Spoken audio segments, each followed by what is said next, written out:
industrial family that serves the nation presents the Theater Guild on the Air.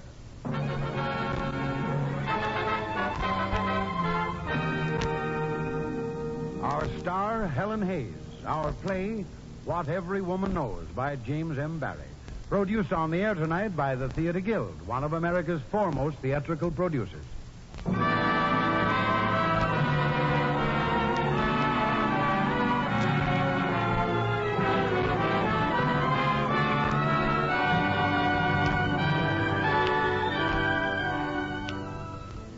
Every day, everywhere, you are served by products of steel. In your home, in your business, in your travel. The trademark of United States Steel, USS, on any steel product is your guide to quality steel. And now, from the stage of Constitution Hall in Washington, D.C., to help open the Red Cross annual membership drive, United States Steel brings you Helen Hayes in What Every Woman Knows. In our distinguished audience, our Secretary of State, George C. Marshall, General of the Armies, Dwight D. Eisenhower, and Joseph C. Grew, former ambassador to Japan and 1947 Red Cross Fund chairman. Each of them has just spoken to our capacity audience of over 4,000 about the work of the Red Cross. Later on, during this program, Mr. Grew will speak to you. And now, here is Roger Pryor to tell you about tonight's play and the star, Miss Helen Hayes.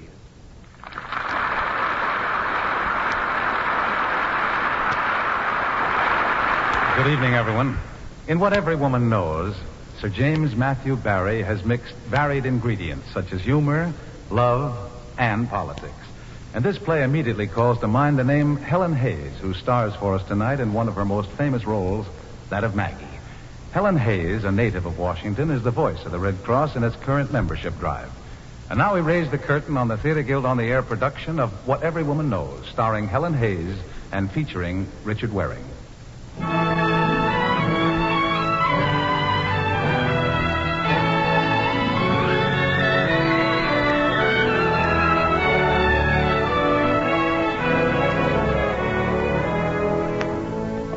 In the late evening, a young man hurries home through the dark street. We're in a town in Scotland many years ago, about the year 1900. On the young man's face as he passes the gas lamp, you can see an angry frown. He's obviously very upset about something. As he arrives home, he opens the front gate and comes hurriedly up the walk. The house is small but comfortable. The young man unlocks the door, looking anxious. Father. That you, James? Father, have you heard the news? Does Maggie know yet? Have you heard what's happened? Do you mean about the minister? Yes. He's announced his engagement to Miss Turnbull. It's in the paper. I heard about it in town this evening. It'll be a fearful blow to your sister. Does she know yet? I'm not sure. I just got home myself. Was that you, James? Yes, it's I, Maggie. Is Father home yet? I'm home, Maggie, dear. I'll be down in a minute. Has she heard, do you think? Did you catch any note of tragedy in her voice? It may well be there. Ah, that man. I could wring his neck. No, James, after all, he's a minister. Well, you're both very late tonight. Shh, not another word. Well, it's almost 10 o'clock already. Maggie, I was kept late at the public meeting. How are you feeling, Maggie, my sister? How would I be feeling?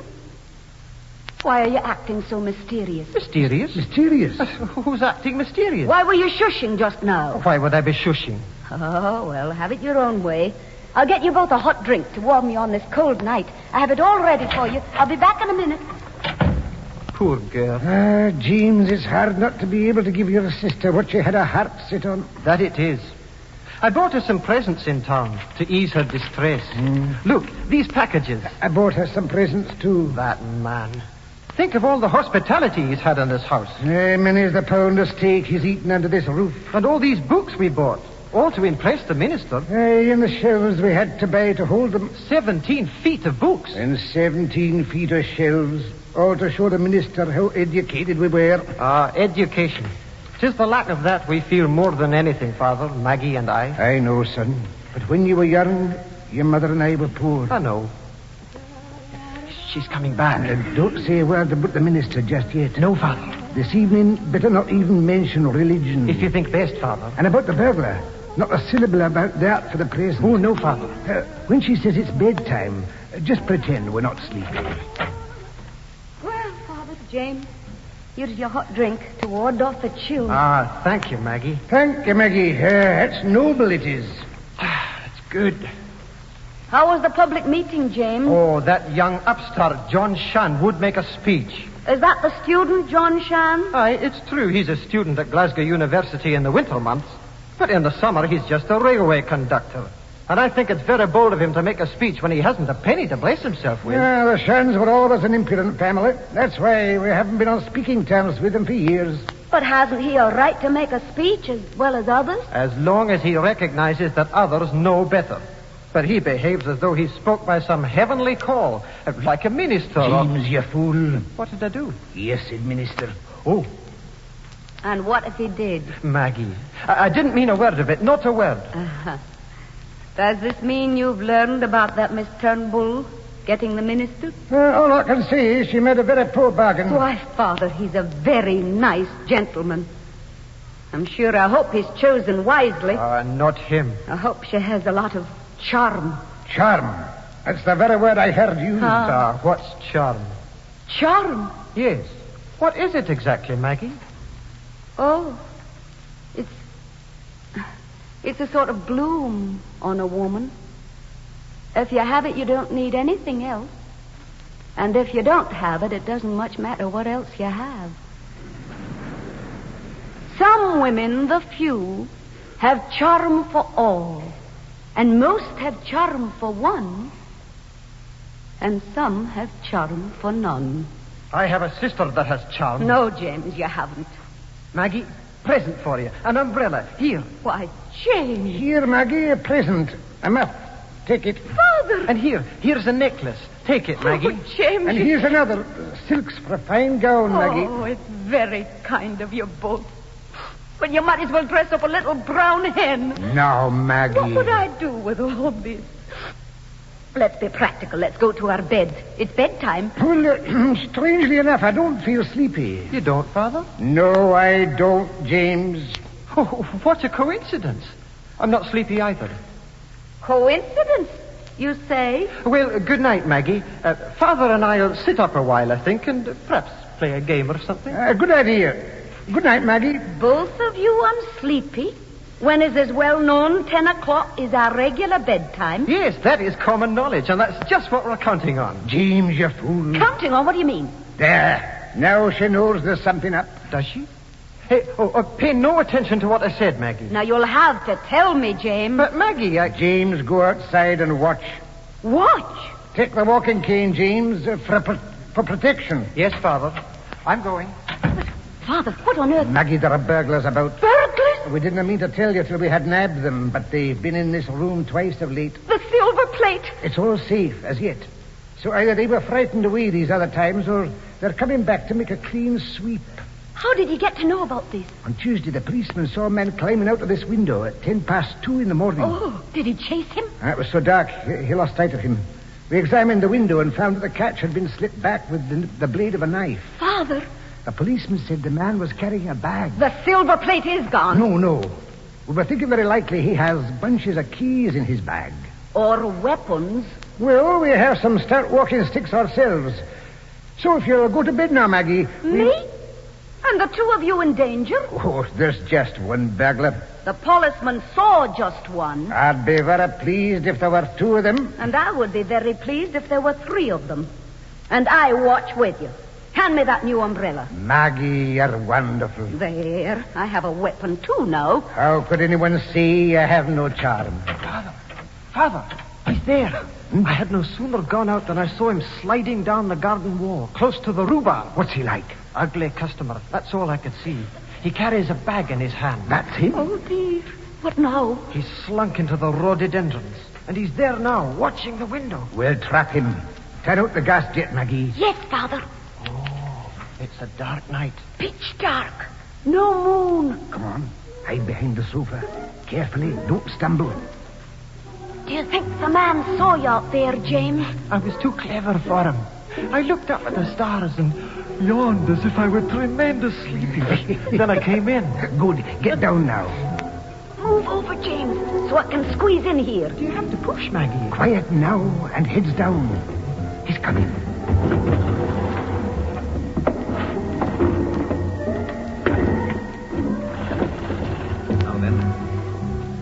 I'll just light this lamp.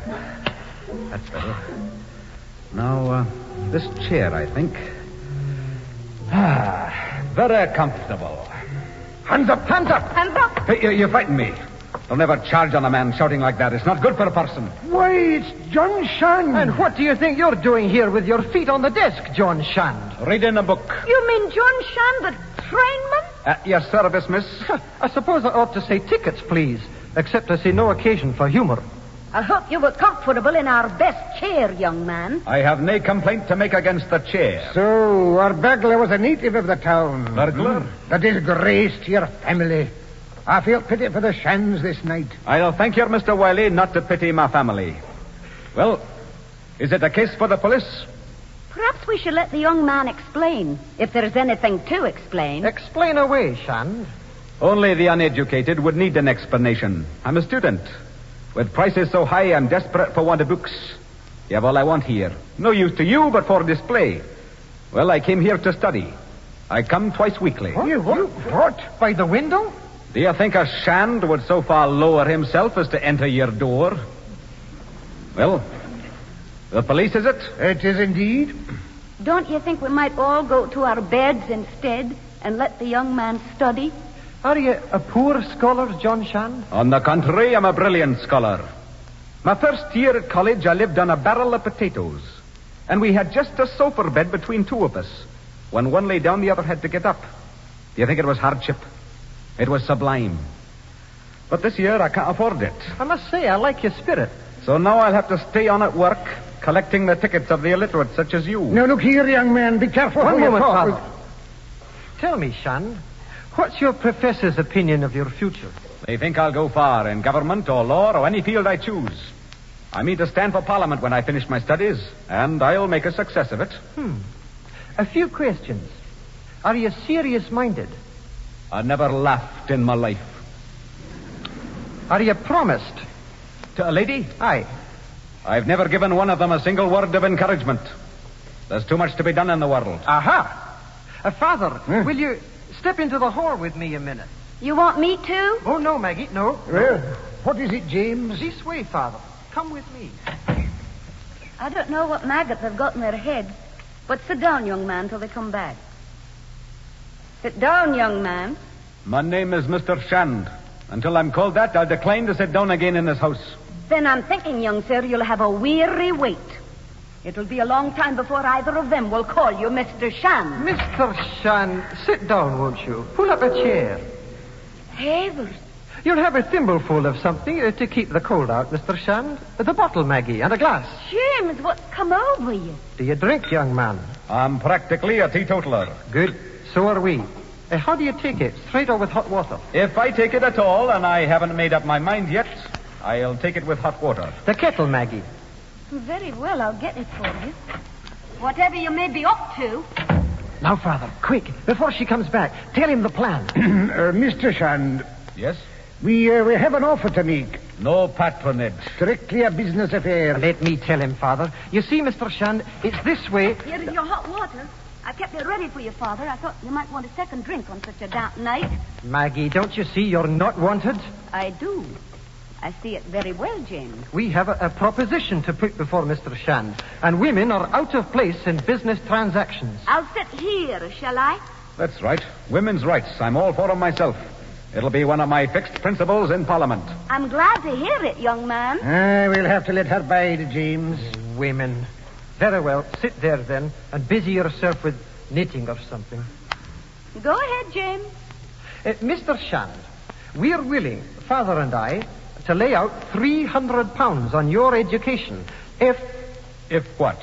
on condition that 5 years from now, Maggie Wiley, if still unmarried, can claim to marry you, should she wish to. What's that you're saying? The thing to be perfectly open on her side, but you to be strictly tied down. That's it. Decide, Mr. Shand. I regret to say. It doesn't matter what he regrets to say because I decide against it. And I think it was very ill done of you, James, to make any such proposal. Now, Maggie. I must say, Miss Maggie, I don't see what reasons you can have for being so set against it.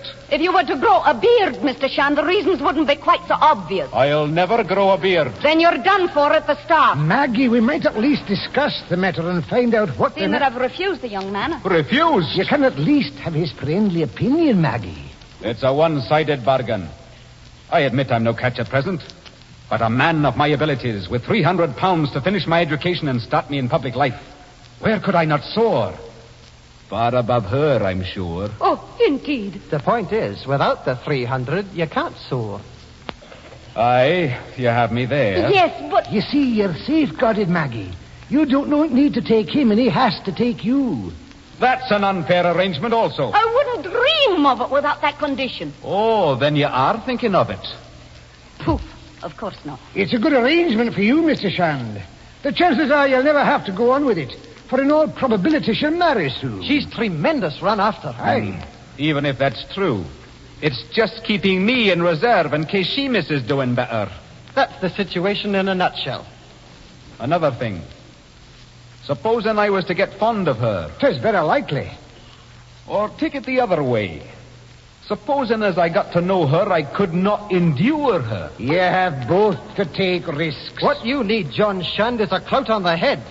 £300 is no great sum. Hey, you can take it or leave it, Mr. Shand. Well, what do you think, Miss Maggie? I have no thoughts on the subject either way. What's her age? She's one of those women who are eternally young. I can't take that for an answer. She's 25. I'm just 22. I read in a book that about 3 years between the ages is ideal. Well, Mr. Shand? I'm willing, if she's willing. Maggie? There can be no if about it. It must be an offer. Or Shan give a Wiley such a chance to humiliate him? Never. Then all is off. Come, Mr. Shand, it's just a form. Miss Maggie, will you? Is it an offer? Aye. Before I answer you, I want first to give you a chance of drawing back. Maggie, you're playing with fire. When they said I'd been run after, they were misleading you. No one has ever been after me. Oh-ho. But they will be yet. It shows at least that you haven't been after them. One thing more. James said I was 25. He's wrong. I'm 26. Aha. Now be practical. Do you withdraw from the bargain or do you not? It's a bargain. Then, so be it. Well, that...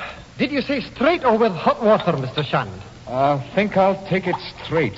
I will. We'll drink a toast to your career, Mr. Shand. Very good. Here's to you. Here's to you. Thank you. Mr. Wiley, had we not better draw up a legal document first thing in the morning? Should we, Father? Or just trust one another's honor? Let Maggie decide. Maggie? I think we had better have a legal document. We'll do it first thing in the morning, shall we? Now, about the money. I was thinking 5 yearly installments might be best. Why not bank the whole sum in my name at once? I think James' plan is best. Yearly installments. Oh, of course, if paying it all in one sum would financially embarrass you. It would not embarrass us. Maggie, what do you say? I agree with John. Maggie, you don't mean it. All at once is better. Well, So, all right then. then, as that settled, I think I'll be stepping. If you'd like to sit on at your books. Oh, as I can come at any time now, I think I'll go. Have you a muffler, John? I have. You'd better put it twice round. Take care of yourself. Yes, ma'am, that's right. Good night to you, Mr. Shand. And good luck. Maggie, I think you might show Mr. Shand to the door. Certainly. This way, John. Yes, Miss Maggie. Will you be in again soon, John, to work more at your studies? You must come whenever you... She's softening, Maggie is. She's a changed woman already. Aye, there's a bloom on her. She's a remarkable woman. John Shand doesn't know what a clever woman he's getting. Bet he shouldn't know. Men are nervous about remarkable women. Women are queer. I wonder some writer hasn't noticed it and written a book about it. A whole book could be written on that, James. It was noble of her to tell him she was 26. But I thought she was 27.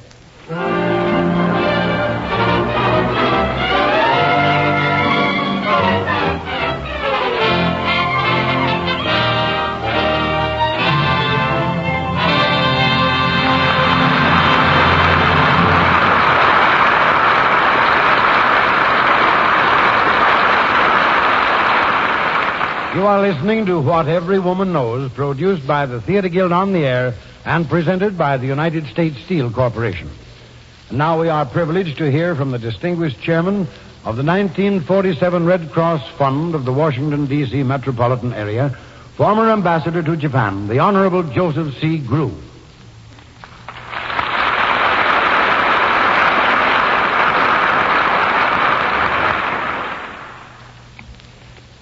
Less than 100 years ago, a symbol was born that was destined to brighten the whole field of human relationships.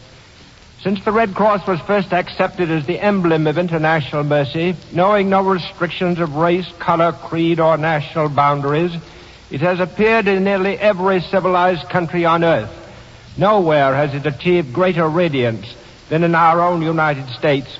Here it belongs directly to the people, supported by their freely given contributions, the greatest part of its work accomplished by the millions of volunteers who have enrolled under the Red Cross banner to serve those in need of friendliness and assistance.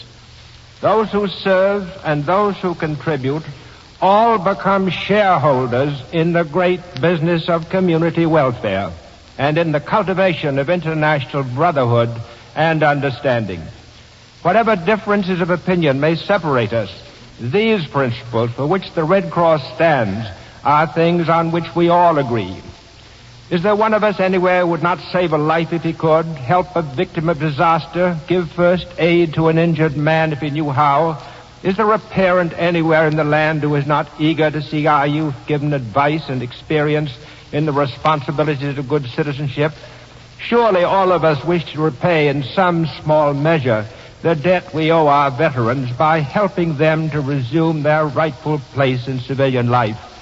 The American Red Cross gives you the privilege of doing all these things as a participant in its great humanitarian work.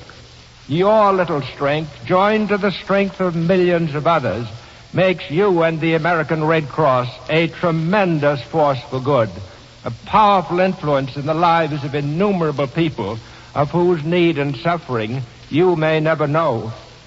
You and I recognize the importance of Red Cross welfare services to our Army and Navy. The testimony of our young servicemen shows how greatly Red Cross counsel, guidance, and recreational facilities are needed, sometimes in the loneliness of far-off places, and assistance to the families of those servicemen in emergency situations at home. This job is not done. It's a long-range continuing task. Our international responsibilities require that we maintain the greatest peacetime Army and Navy in our history. They require many of our servicemen to remain for an indefinite time at overseas stations where they need the Red Cross now as much as their older brothers needed it during the war. Nearly 75% of all Red Cross expenditures for the current year will go for service to the armed forces and services to veterans. This is an obligation of the American Red Cross under its congressional charter. Now we have commenced the annual effort to reach our allotted financial goal. Innumerable volunteer workers throughout the land stand ready to undertake their inspiring errands. Millions stand ready to give. Please do not fail us.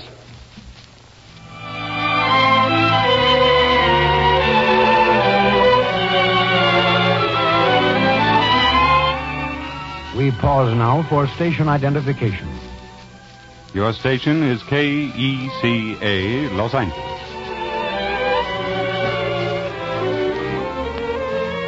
You are listening to the Theater Guild on the Air, presented by the industrial family that serves the nation, United States Steel. And now the curtain rises on the second act of What Every Woman Knows, starring Helen Hayes as Maggie and featuring Richard Waring as John.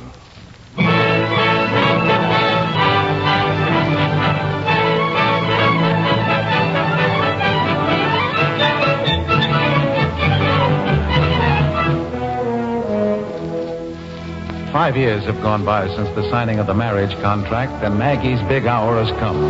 But John Shand's hour has also come, for he, having finished his education and plunged into the world of politics, is running for Parliament.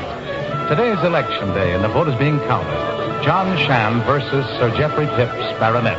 As the outcome hangs in the balance, the bands still play and the crowds are on the march.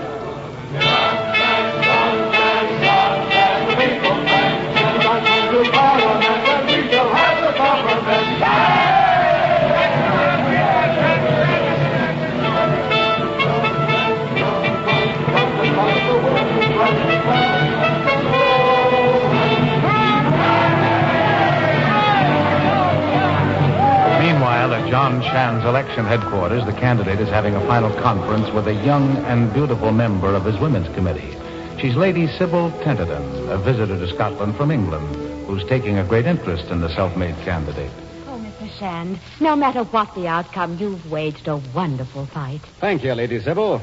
I've come a long way, and I intend to keep going. I know you will. If I don't win this time, then next time I'll come to London yet. That's what I wanted to speak to you about. Mother and I are going home soon. We live outside London. Our neighbor's the Prime Minister. Oh. Won't you come to see me if you're elected? I know I could help you a great deal. No doubt you could, Lady Sybil, Call me Sybil. Oh, should I? Why, yes, of course.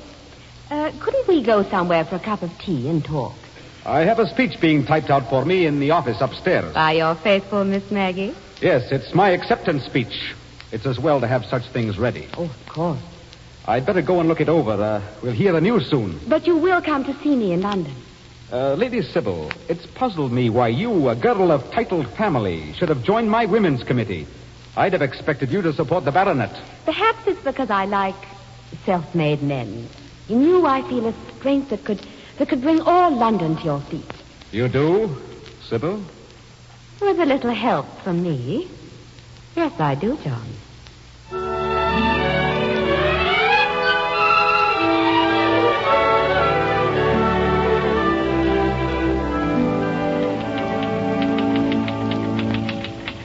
And so, my constituents, the campaign speeches are over, and... No. How can we make that better? How would John Shand say that? Ah, yes. Now, the speeches can be put away in mothballs, and the work begins.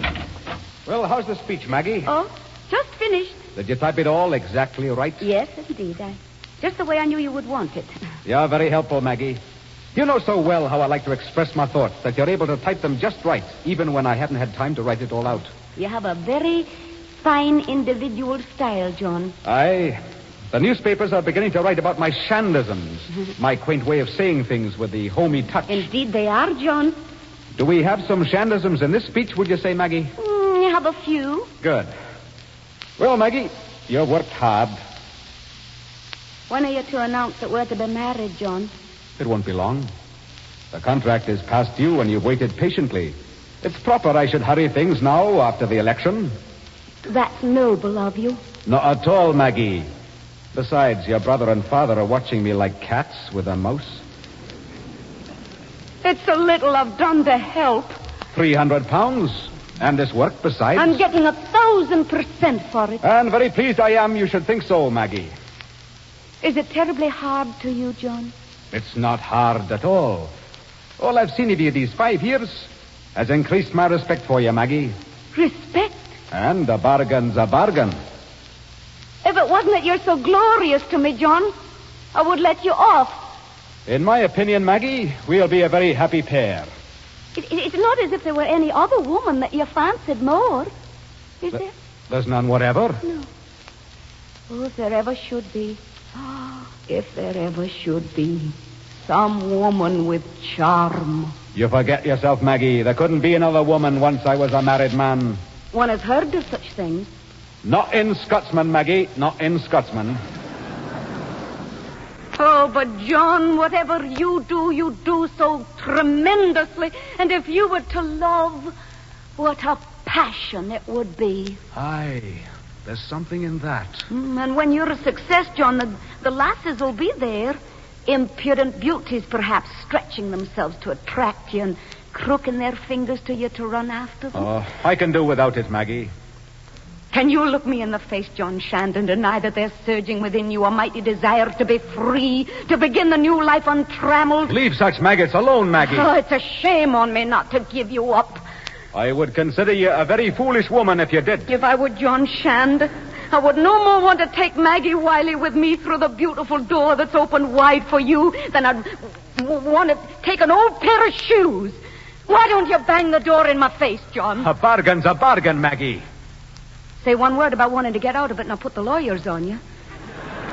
Have I hinted at such a thing? The document holds you hard and fast. Aye, it does. John, you haven't had much of the fun that comes to most men. No, I never was one for fun. I cannot call to mind, Maggie, ever having laughed in my life. You've no sense of humor. Not a spark. No. If you had, you might be fonder of me. I think one needs a sense of humor to be fond of me. We'll get on fine, Maggie. James has the document, John. It's carefully locked away. He would naturally take good care of it. John, I make you a solemn promise that if you should ever fall in love with someone, I'll act differently from other wives. There'll be no occasion, Maggie. John, James doesn't have the document. He thinks he has, but I have it here in my purse. Look. What? Well, do I mind the look of it, Maggie? You don't ask why I've brought it. Why should I? I brought it because I thought I might have the womanliness and the courage to... That shouting, what is it? I think it means you've been elected, John. You've won. Sean, they're shouting. Are you sure? 5 years I've waited for this night. But now I'm going back and grow old and dry up when I might have been married to John Shan. But you will be, Maggie. You have my word. Never. Look, John, look, I'm tearing it up. You're free of me. Maggie! Oh, I'm a fool to let you go. For you need me, John Shan, more than you know. No one could have helped you in your career as I've helped you, and you'll regret the day... One moment, please. Let me speak. Silence! Friends, you don't know what it means to me, this news you bring me, a victory. But friends, I have news for you, too. I'm proud to announce that I found a young lady willing to share my good fortune and to go to London with me.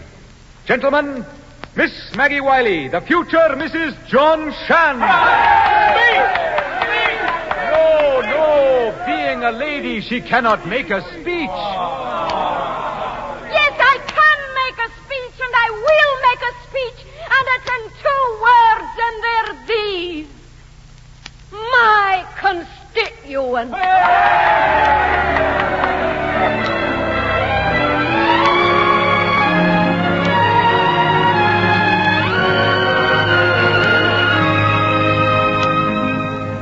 Now, another year has gone by, and Jean and Maggie Shand are married and living in London.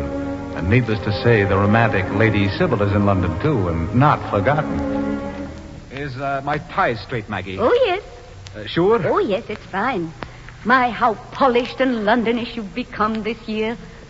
Are you ready to go in now? In a moment. Would you brush my coat again a bit in the back? Of course. Let me fetch the brush. Your ladies' committee is all in there in the library waiting for you. Shoes all right? Oh, yes. John, do you remember all about today? Well, I was just thinking. It's almost 1 year ago that we came here and took this house. So it is. There you are, John. My cuff's all right? Oh, yes. Your committee will admire you, John. Lady Sybil Tenterton arrived just now. That's good. Can't begin without our chairwoman. Has she charm, John? Oh, she's a very good committee woman. Very able. John, this women's advisory committee of yours, does it have to meet so often? Of course. I'm consulting them about the new women's rights law I intend to introduce into Parliament next month. Oh, yes. That's the one giving women the right to grow beards. There's nothing about beards in it, Maggie. All right, John. How long will the meeting last? Oh, not long. I want to remind you that Father and Brother James are arriving from Scotland this morning. They'll be here before lunchtime. Ah, yes, good. It'll be very nice to see them again. Good luck, John. Have you your papers? Everything I need. Well... Good luck, John. Madam, Yes? there's a gentleman to see you. He really wanted to see the master, but I told him about the meeting with the ladies' committee, so I insisted on seeing you. Oh? Here's his card. Mr. Charles Venables. The Prime Minister. Oh, is he, Mum? He's very distinguished looking. What? Show him in. Yes, Mum. Mr. Charles Venables. This way, please, sir. Thank you. Mrs. Shan? How do you do, Mr. Venables? I'm most delighted to meet you, Mrs. Shan. I'm sorry my husband is in at that meeting. It's perfectly all right. Doesn't matter a bit. Shall I get him out? No. I know your husband. And I was most anxious to make the acquaintance of Mrs. Shan. Whatever for? Many reasons. Well, will you sit down? Oh, thank you.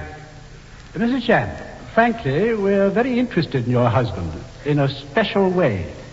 I'd like to know more about him. Then you should talk to him. His influence has grown tremendously in his first year. He's made a few blunders in his impromptu speeches, but his prepared speeches are brilliant. He has his own fine way of expressing his thoughts. His Shandisms are the talk of Parliament. I'm glad. From whom does he get his ideas? Oh, can you imagine anyone giving John ideas? No, when you put it that way, no. But those Shandisms puzzle me.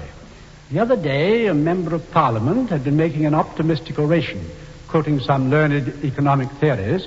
The next day, your husband said in reply, if my opponent were a cook and his cake went up in flames before him, he'd read aloud from the cookbook to prove everything was under control. Now, where does he get that sort of thing? Where would he get it? Do you help him? With his speeches? Yes. Oh, yes. I type them for him. Is that all? I put the paper clips on, too. Mrs. Shan, you Scotsmen slip out of an Englishman's hand like a trout. Yes? A special reason for my interest is a small cabinet post that may become vacant. Oh. We are thinking of your husband. Oh, no. He'd no give up his legislation for any cabinet post, if that's what you're thinking of. No, I know him too well for that. Mrs. Shan, there's a large meeting in Leeds next month at which 2 cabinet ministers will speak. At that same meeting, I want your husband to propose his new legislation. If the public reaction is good, we shall take him into the cabinet and sponsor his proposals. Oh. And if the reaction is not good, you'll disown any connection and oppose his plans, eh? Oh, of course. Do you like the idea? It's John who will decide. Why don't you ask him? No, because if he accepts, I would like you and him to come to my place in the country for, a week or 2. There he can work on his speech until it's perfect. The Leeds meeting is so important, I want nothing to go wrong. You understand? I'll tell him what you said. Thank you. I'm charmed to have met you.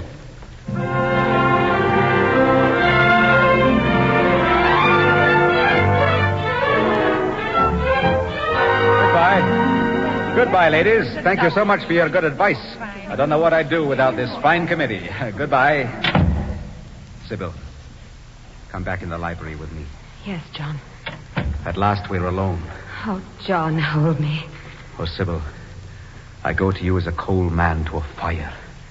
You fill me like a peal of bells in an empty house. Oh, darling. Sybil, this can't go on. Seeing you for fleeting moments. Arranging committee meetings just to have a word with you afterwards. We must declare our love. Oh, John, I shouldn't let you. I shouldn't think of it even. The one thing I cannot do, even for you, is to live an underhanded life. But, John, the blow to Mrs. Shand. At least she knows it wasn't love that brought her and me together. I don't know what to say. Oh, Sybil, we must declare ourselves now. Oh, I love you so, but... Look, Sybil. This I have bought to seal our love. It's a pendant. A ruby. Oh, John, it's beautiful. Look at the redness of it. That is a drop of my heart's blood, Sybil. John, What? is the door closed? I don't know. Was that door open? I'm sure I closed it after the committee left. I think someone was listening. Better put the ruby back in your pocket, John. Perhaps it was the outside door. This way, Father. Yes, it must have been. James? There's Maggie now. This is the library here. Oh, hello. I'm glad you're still here, Lady Sybil. I wanted John to... Shand, how are you? Hello, John. Greetings, sir. Welcome, James. Lady Sybil, may I present my father and my brother? Lady Sybil Tenterton. How do you do? How do you do? Entertaining a ladyship. Well done, Maggie. You remember she helped John on his election committee back home, and now she's chairwoman of his advisory committee. Well, good. Is your ladyship married? Alas, no. You will be yet, my lady, I'm sure. For you, Bonnie. Thank you. Well, Maggie, here's our present for you. From the two of us, James and me. It's a lace shawl, Maggie. And if you knew the cost of it, you'd never dare to wear it. Oh, Father. James, it's beautiful. Beautiful. How lovely. It's very fine. Well, John Shand, it's not a day we'd be likely to forget, is it? Forget? The first wedding anniversary. Come, let's see what you gave us. Yes, let's see it. What is it, Maggie? Why, Did he forget? John forget?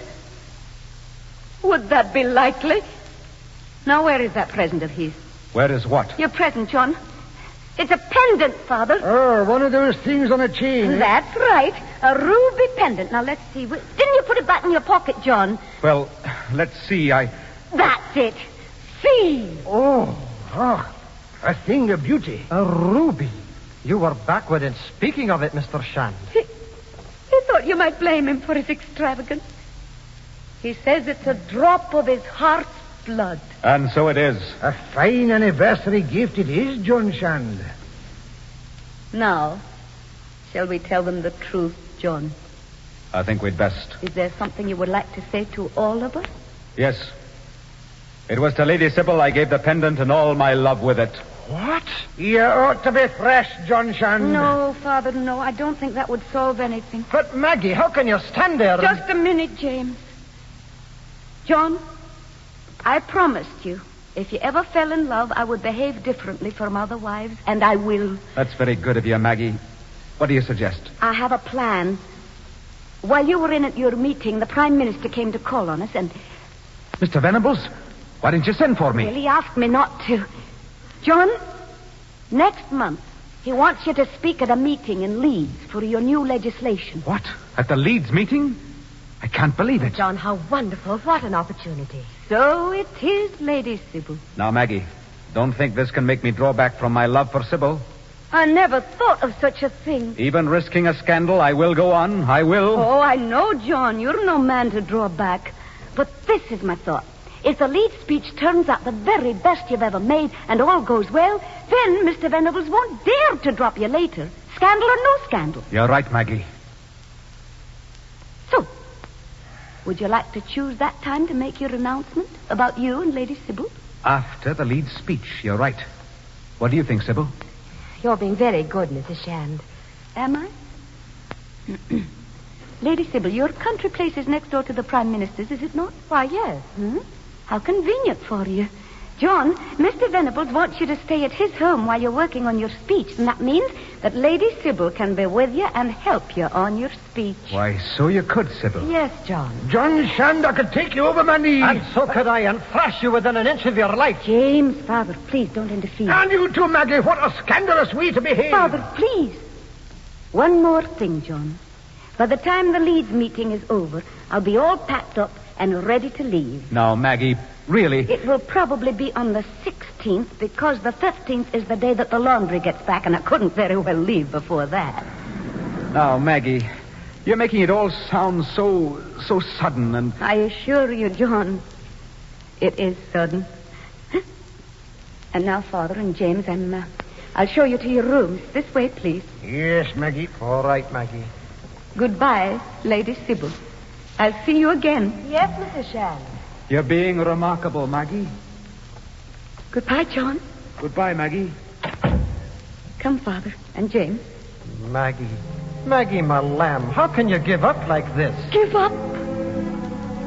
This way, please. But you are, Maggie. You're throwing him away. You're pushing him into her arms, Maggie. How can you?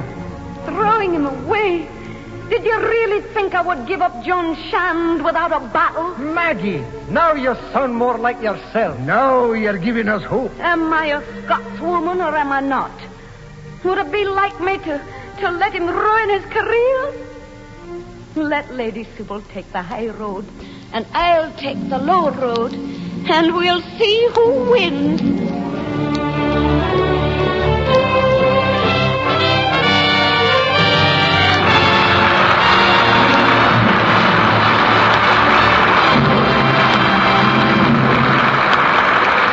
Listening to What Every Woman Knows, produced by the Theatre Guild on the Air and presented by the United States Steel Corporation. And here speaking for United States Steel is George Hicks. Good evening. Tonight you've heard Ambassador Gru's eloquent appeal for your support of this year's American Red Cross Fund drive. I know you're going to respond. But speaking for the United States Steel Corporation and for myself, I'd like to add a couple of thoughts for you to consider when you're deciding how much you can afford to give. As a radio reporter before the war, I've seen how superbly the Red Cross functions in emergencies, in floods, fires, earthquakes, and in famine-stricken areas. Then as a radio correspondent, during the war, I had even greater opportunities to see at firsthand the splendid job the Red Cross did for our servicemen all over the world and for their families here in the United States. Today, the demands on the Red Cross are far greater than ever before in time of peace. Men, women, and children all over the world need more help and need it more desperately. Your personal contribution is vitally important to the Red Cross. I urge you to give generously. And if you'll think twice about what your dollars will do when they're given to the Red Cross, you'll give twice as much. You are listening to the Theatre Guild on the Air, presented by the United States Steel Corporation. And now the curtain rises on the third act of What Every Woman Knows, starring Helen Hayes and featuring Richard Waring.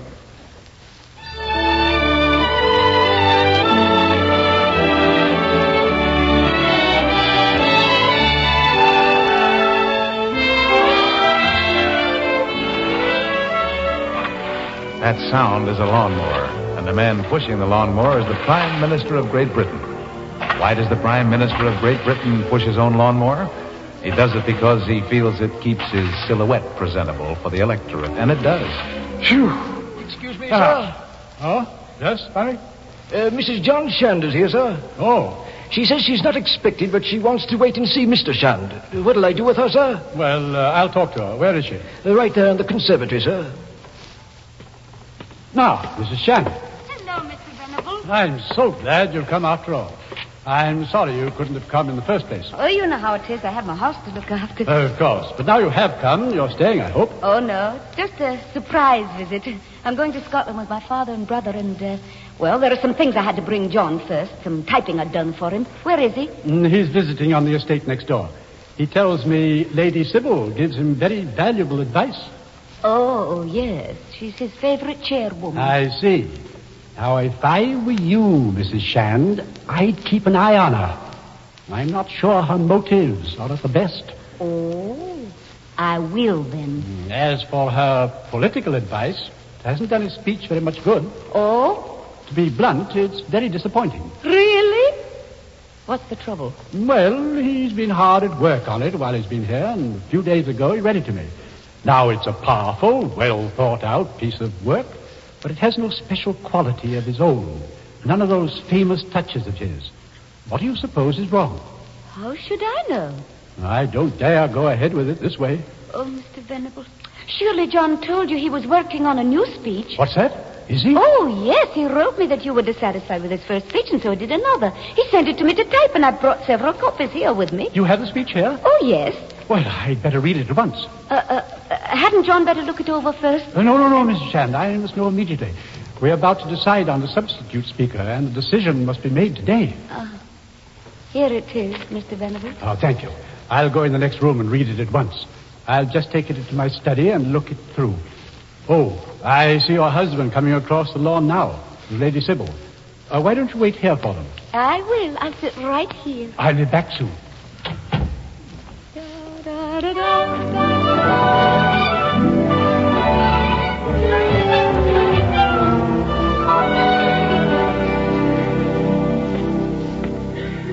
you like to take a walk through the woods, Sybil?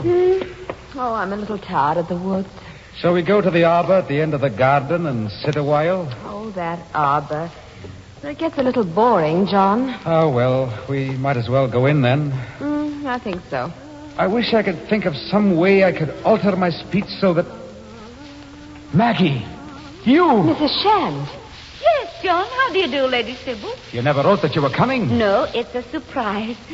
I came partly to say goodbye. Father and James want to go back home for business reasons, and so I'm all packed, and I'm going along with them. I thought we might clear up all the details now. Maggie, I wish you wouldn't be in such a hurry. It's all so businesslike. Isn't that best? Besides, it's only a few days till the Leeds meeting. The Leeds meeting. I'm afraid I'm dropped from that. But Mr. Venables was so anxious to have you. My speech doesn't find favor. There's something wrong with it. I can't understand it, Mrs. Shand. He's worked so hard on it. Couldn't you have helped him, Lady Sybil? Oh, she slaved over it. Oh. But no use. Somehow my hand seems to have lost its cunning. I've lost the touch. What a strange thing, John. What's that? Oh, it's Mr. Venables laughing over your speech. Laughing? But he said it had no humor. Maybe he's reconsidering it. But how did he get it? I have the speech. I brought up some neatly typed copies, and you left one of the drafts at home, John, and I thought you might like it typed. But I brought a copy of that with me and read it to him, and he would have nothing to do with it. He's still laughing. How odd. How very strange. Maggie, did you... Did I what? Nothing. Oh, well then. Goodbye, John. Now, wait a minute, Maggie. I can just catch the 5 o'clock train back to London. Now, Maggie, please. I think you'll find the house in good order, Lady Sybil. I'll leave you the keys to the linen and the silver plate. Maggie. Really, Mrs. Shand? The carpet on the upper landing is a bit frayed, but you can decide what to do about that later. Maggie, please. I just thought I'd mention it. Stop it, please, Mrs. Shand. And the ceiling in the dining room. Oh, I nearly forgot. It would be better for a little lick of paint. But again, that's your problem. Stop it. Can't you stop her? Maggie, please. All this jars on us. Does it? But a promise not to stand in your way. Well, you needn't be in such a hurry. Well, do we have to discuss these things at all? Don't tell me you've changed your mind about wanting to take my place, Lady Sybil. Of course not. Have you, John? Sybil, if you do come with me, I'll do all in a man's power to make you never regret it. Then I can go ahead with my arrangements for Wednesday. Oh, I suppose so, but... No, you can't. I'm not going on with it. I'm sorry, John, but I can't face it. I can't go on. I can't. Well, what's wrong? Doesn't John love you anymore? No, it isn't that. I don't love him. Oh, I thought I didn't. I've tried to keep on, but I can't. He hasn't a grain of humor. Oh, it's so dull. Are you sure that is the way you've come to think of me? Oh, I'm sorry, John. Yes. By heaven, it's more than I deserve. You mean I may now congratulate you both on your good fortune? Listen to him. More laughter. Oh, John Shand. Let me be the first to shake your hand. But, sir, A brilliant speech. Just a few touches will make the difference. To rout the opposition. John Shand, you win. As far as I'm concerned, you're in the cabinet. Oh, John, how good. There's nothing of a thing to worry about now. Mr. Venables, I've changed my mind. I would like to stay overnight if the invitation still holds.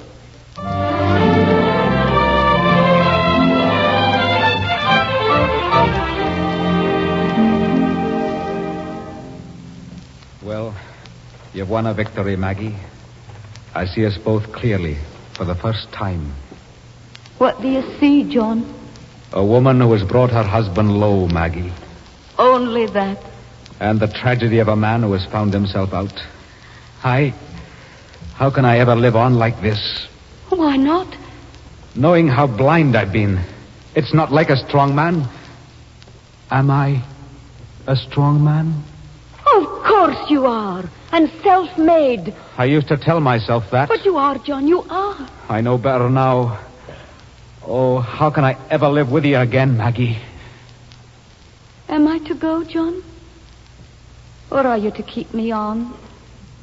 I'm willing to stay because I'm useful to you, if it can't be for a better reason. It's nothing unusual I've done, John. Every man who's high up loves to think he's done it all himself. And the wife smiles and lets it go at that. It's our only joke. Every woman knows that. Oh, John, if I could only make you laugh at me. I can't laugh, Maggie. Oh, dear. Watch me, John. Look. See how easy it is. Oh, dear. You know, John, Eve wasn't made out of Adam's rib, as is generally supposed. No, John. She was made out of his funny bone. Oh, that's it, John. That's it,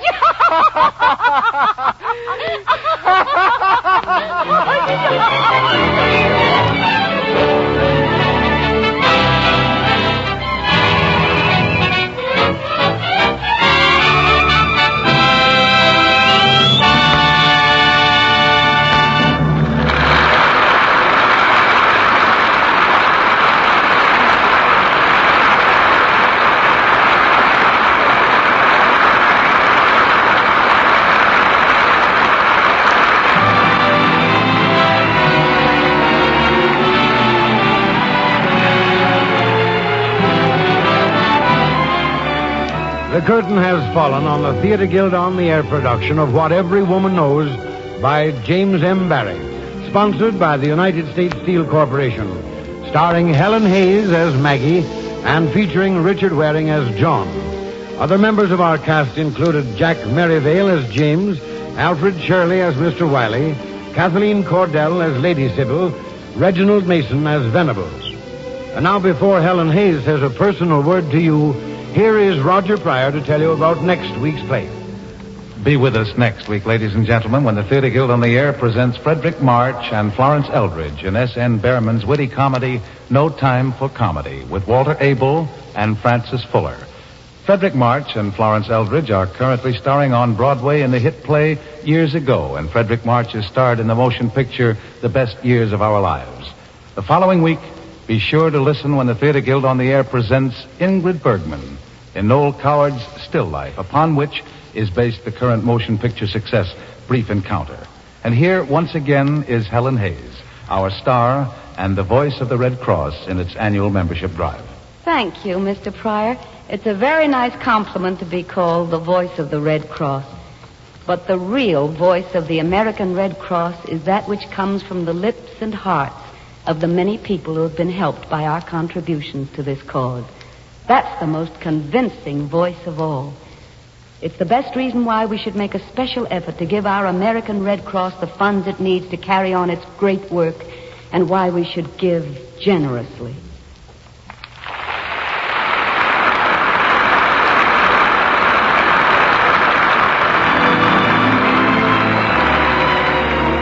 Thank you, Miss Hayes. Remember, next week, No Time for Comedy by S.N. Behrman, starring Frederick March and Florence Eldridge.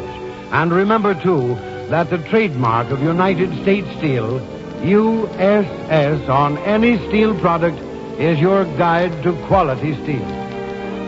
The Theatre Guild on the Air is under the supervision of Teresa Halburn and Lawrence Langner, with Homer Thickett, director, Carol Irwin, production executive, and Armina Marshall, executive director of the radio department. Music was composed and conducted by Harold Levy, and the play was adapted by Eric Barnow. Richard Waring appeared through the courtesy of the American Repertory Theater. Miss Helen Hayes appeared last on our program of Angel Street, which was originally produced on the legitimate stage by Shepard Traub. Your announcer, Norman Brokenshire. The United States Steel Corporation hopes that you'll be with us next Sunday at the same time.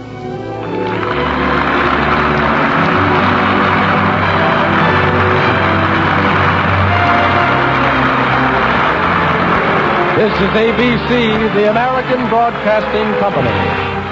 8 o'clock at